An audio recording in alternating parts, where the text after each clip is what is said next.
हाँ तो दोस्तों, इस वीडियो के अंदर हम आई कोडेक पब्लिशिंग सॉल्यूशन के आईपीओ के बारे में बात करेंगे और जानेंगे कि इस आईपीओ के अंदर आपको अप्लाई करना चाहिए या नहीं।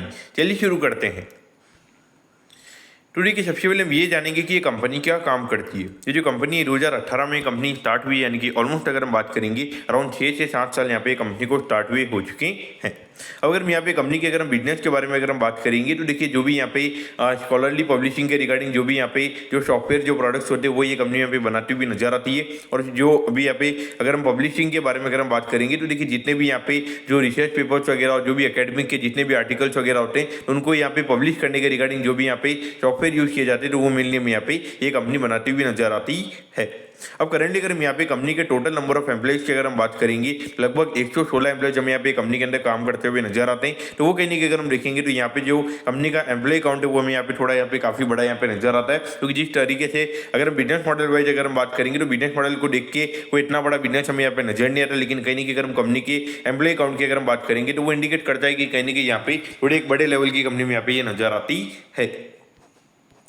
अगर हम यहाँ पर आईपीओ के ऑब्जेक्टिव के बारे में अगर हम बात करेंगे तो देखिए, आईपीओ का ऑब्जेक्टिव पर्टिकुलरली कोई इतना ज़्यादा इंटरेस्टिंग हमें यहाँ पे नजर नहीं आता है। क्योंकि ऑलमोस्ट अगर हम देखेंगे तो 16.7 करोड़ रुपीज हमें यहाँ पे कंपनी नए ऑफिस के जो प्रीमाइसेस यहाँ पे कंपनी को बनाने उसके रिगार्डिंग ये कंपनी में यहाँ पे यूज करती हुई नजर आएगी। बाकी अगर हम बात करेंगे तो नए ऑफिस के लिए यहाँ पे ऑलमोस्ट 1 करोड़ 12 लाख के जो हार्डवेयर वगैरह है वो यहाँ पे कंपनी में बाय करती हुई नजर आएगी। और बाकी अगर हम बात करेंगे तो 5.2 करोड़ रुपीज हमें यहाँ पे कंपनी वर्किंग कैपिटल के लिए यूज करती हुई नजर आएगी। लेकिन मेनली अगर हम देखेंगे तो यहाँ पे सॉफ्टवेयर डेवलप करने का मेनली में यहाँ पे कंपनी का काम यहाँ पे नजर आता है। तो उसके रिगार्डिंग यानी कि वहाँ पे थोड़ा कुछ इनोवेशन के रिगार्डिंग या फिर और एक कोई सॉफ्टवेयर में कुछ अपग्रेडेशन के रिगार्डिंग यहाँ पे कोई फंड हमें यहाँ पे कंपनी रेज करती हुई नजर नहीं आ रही है। अगर आप नए ऑफिस के प्रीमाइसेस वगैरह बनाओगे तो उससे डेफिनेटली जो आपके जो मेनली जो आपके शेयर होल्डर्स है उनको यहाँ पे कोई ज्यादा यहाँ पे उससे फायदा नहीं होने वाला है। अब अगर हम यहाँ पे कंपनी के फाइनेंशियल्स की अगर हम बात करेंगे तो देखिए, 2023 में लगभग 9 करोड़ 72 लाख के लगभग यहाँ पे कंपनी का रेवेन्यू का नंबर था।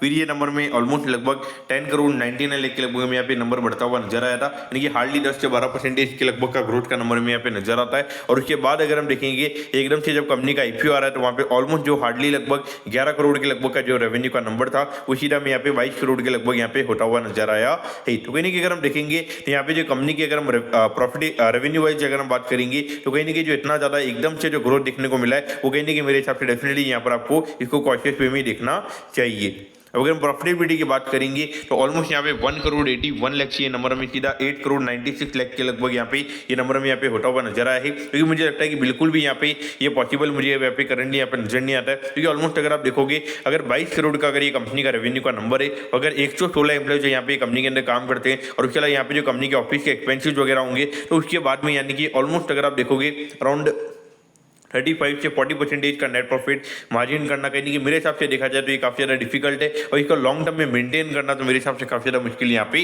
रहने वाला है। यानी कि अगर हम ऑलमोस्ट अगर हम बात करेंगे तो लगभग 20 से 25% के लगभग के हाईएस्ट नेट प्रॉफिट मार्जिन मेरे हिसाब से यहाँ पे कंपनी के हो सकते हैं। लेकिन अराउंड 35 से 40% के मार्जिन को लॉन्ग टर्म में कहीं ना कहीं सस्टेन करना मेरे हिसाब से काफ़ी ज़्यादा मुश्किल यहाँ पे ये कंपनी के लिए रहेगा।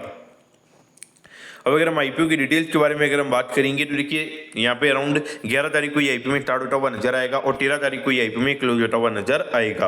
अगर हम प्राइस बैंड के बारे में अगर हम बात करेंगे तो 102 के कट ऑफ प्राइस पे कंपनी में यहाँ पे शेयर देती हुई नजर आ रही है और 1200 शेयर का लॉट जो यहाँ पे कंपनी का नजर आता है। यानी कि एक लॉट को अप्लाई करने के लिए यहाँ पे 2400 शेयर के लिए यहाँ पर आपको अप्लाई करना पड़ेगा। अब अगर हम यहाँ पे आईपीओ के टोटल इश्यू साइज की अगर हम बात करेंगे तो अराउंड 42 करोड़ के लगभग का आईपीओ का टोटल इश्यू साइज हमें यहाँ पे नजर आता है। इसमें से अगर हम बात करेंगे अराउंड 7 करोड़ रुपीज हमें पे कंपनी के प्रमोटर्स के पास में जाते हुए नजर आएंगे और बाकी के अराउंड 35 करोड़ रुपीस की अगर हम बात करेंगे तो ये पैसा हमें यहाँ पे कंपनी के पास में जाता हुआ नजर आएगा। अगर हम यहाँ पे लिस्टिंग की अगर हम बात करेंगे तो बीएसई के एचएम प्लेटफॉर्म पे कंपनी में यहाँ पे लिस्ट होती हुई नजर आएगी। अब अगर हम यहाँ पर आईपीओ के टाइम टेबल के बारे में अगर हम बात करेंगे तो देखिए, 14 तारीख को आपको पता चल जाएगा कि आपको अलॉटमेंट मिला ही, अलॉटमेंट नहीं मिलता है तो 18 तारीख को आपको रिफंड मिल जाएगा। 18 तारीख को आपके डीमैट अकाउंट में शेयर आ जाएंगे अगर आपको अलॉटमेंट मिलता ही, और 19 तारीख को ये कंपनी में यहाँ पे लिस्ट होती हुई नजर आएगी। अब अगर हम यहाँ पे एक लॉट साइज की अगर हम बात करेंगे तो देखिए, जो रिटेल के अंदर अगर आपको मिनिमम एक लॉट अगर यहाँ पर अप्लाई करना है तो उसके लिए अराउंड 2,44,800 रुपीज़ यहाँ पर आपको लगने वाले हैं। अगर स्मॉल एचएनआई की अगर मिनिमम एप्लीकेशन की अगर हम बात करेंगे तो उसके लिए अराउंड 3,67,200 रुपीज़ यहाँ पर आपको लगने वाले हैं। और अगर बिग एचएनआई की अगर हम मिनिमम एप्लीकेशन की अगर हम बात करेंगे तो उसके लिए यहाँ पे 11,01,600 रुपये यहाँ पर आपको लगने वाली हैं। तो यानी कि अगर आपको जिस इंडस्ट्री में जिस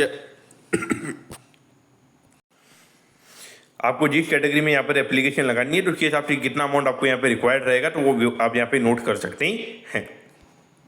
अब अगर हम यहाँ पे एट दी एंड अगर हम कंपनी के वैल्यूएशन के पैरामीटर्स की अगर हम बात करेंगे तो देखिए ऑलमोस्ट अराउंड यहाँ पे 160 करोड़ के मार्केट कैप पे कंपनी का आईपीओ में आता हुआ नजर आ रहा है। और अगर हम पिछले साल की जो कंपनी ने अर्निंग दिखाई है उसके हिसाब से अगर हम ये मान के चलते कि लगभग क्या वैल्यूएशन यहाँ पे कंपनी का निकल कर आता है तो लगभग 17 से 18 का पी रेशियो में यहाँ पे कंपनी का नजर आता है।